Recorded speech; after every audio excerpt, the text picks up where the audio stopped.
Si Guanzon, si Banatbay at si Mocha nagkita-kita sa Japan. Nabalitaan niyo na ba 'to? Eto matindi. Anong meron?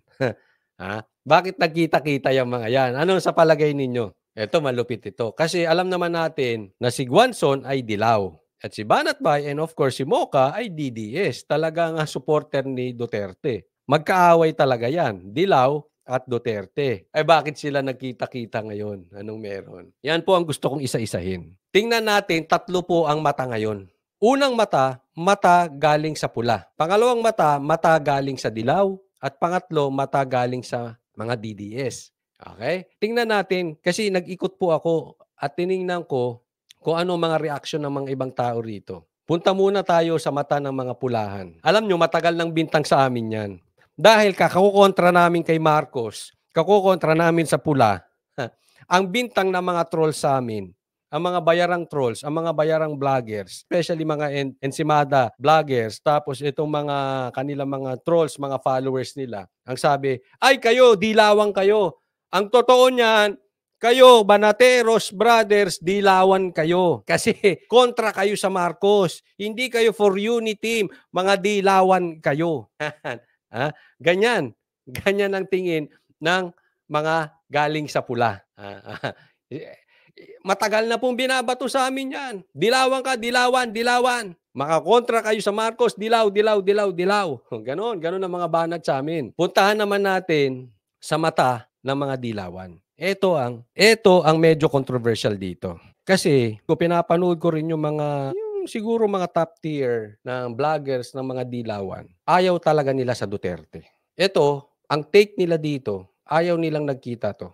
At ang basa ko sa kanila, mas gugustuhin nila. Sa katunayan, yung iba, nakaalyado na sa pula. Ang totoong kalaban nila dito, ng dilaw, Duterte. Duterte, Duterte, Duterte, Duterte. Pansinin ninyo, nagsama ngayon yung dalawa. Ikanatutuwa nila, bagamat ayaw nila yung nangyayari ngayon, nakikisawsaw sila dahil sa galit nila sa Duterte. Sabi pa nga yung isang vlogger na parang hindi kaya mag-live mag-isa, lagi siya may kausap na gano'n magsalita. Dina-downplay nila yung nangyari dito kila Sas, kila Banatbay, kila Ka Eric, kila Maharlika. Hindi naman daw pinapansin yung mga yan. Walang kwenta. Bakit kailangan i-take down? Walang kwenta. Wow, ganun po mag-isip. Ganun po nitong mga dilawan, vloggers, na well-connected na mga dilaw. Ganun po nila nilalason yung utak ng mga followers nila. Pinapakita nila, hindi malakas na ang Duterte. Kaya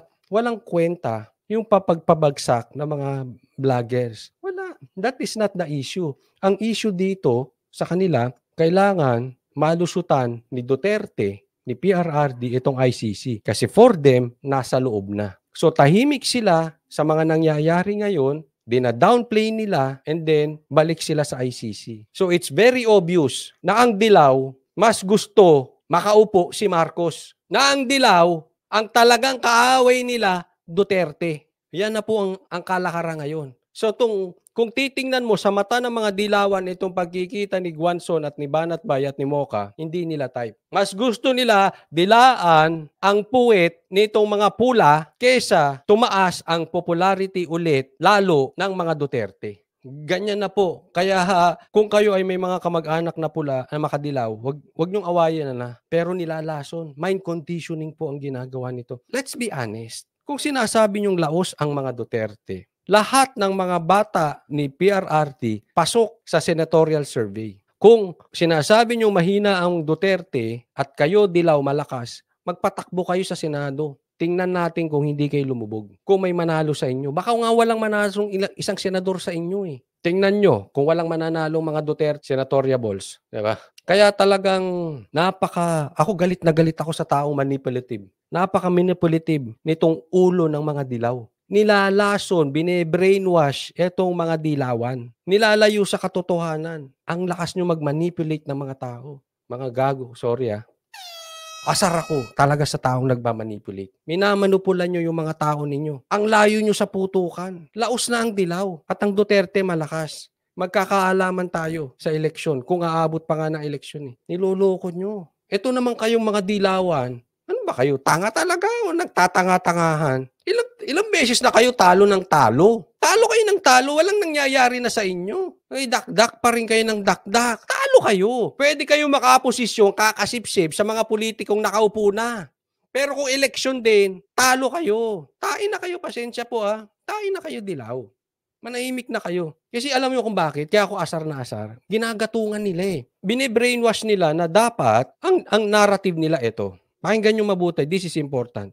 Ito na ang huling mga buwan ng gobyernong ito. Sinasabi nila, kaya dapat papasukin na ang ICC. Kasi itong 2024, pag hindi nakapasok ang ICC at hindi nilitis ang Duterte for the next 6 months, lalakas ulit ang Duterte. So kailangan nakapasok na ICC at mailubog na yung Duterte, makasuhan na. Ganoon po ang kanilang litanya para itong administrasyong ito madaliin ang pagpasok ng ICC. Ganon sila manipulative. Ganon nila dinidemonyo. Kaya dapat tong administrasyon na to, huwag kayong makinig dyan.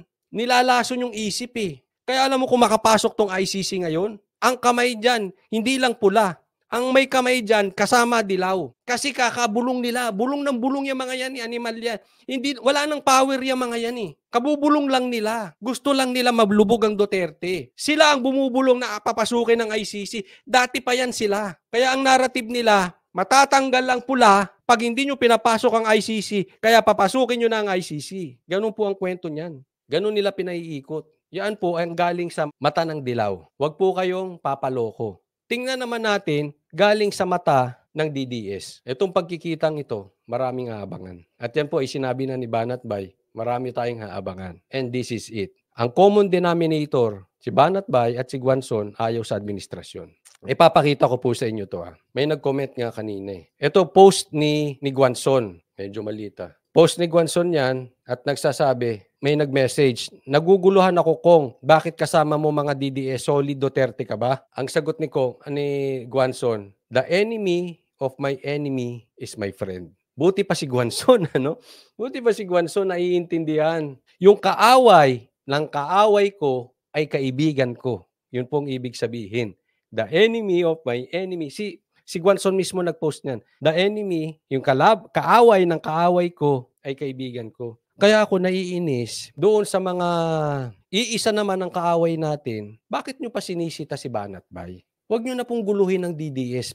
Please lang. Huwag nyo nang gusluhin ang DDS. Ang DDS po, yung solid DDS, kahit anong mangyari, lumindol, bumaha, bumagyo, mag-tsunami, nasa tabi ni Duterte. Proven na po yan. Proven na po. So wag na po kayong makihalo, makisawsaw para lang kayo magkaroon ng views at sisirain nyo ang DDS. Kung iisa naman ang ating kaaway, gaya nga nasabi ni Guanzon, kaibiganin mo na lang. Kahit hindi mo type, kaibiganin mo na lang. Wag nyo na pong gibain. Please lang, doon sa mga gigiba sa DDS, wag nyo na pong makatulong na lang kayo. Kasi sa totoo lang, pag ginigiba nyo ang DDS, dahil kayo ay galit sa DDS, pero galit kayo sa administrasyon ngayon, pero ginigiba nyo ang DDS, hindi po kayo nakakatulong. Kung hindi mo kayang makatulong, tumahimik na lang. Huwag nyo na po guluhin ang buhay ng DDS. Kasi with or without you, ang DDS, solid na yan. Huwag nyo nang sausawan. Just do your thing. Kung galit kayo sa gobyerno, do your thing. Huwag nyo nang awayin yung mga DDS. Dahil nasa tabi lang yan ni PRRD.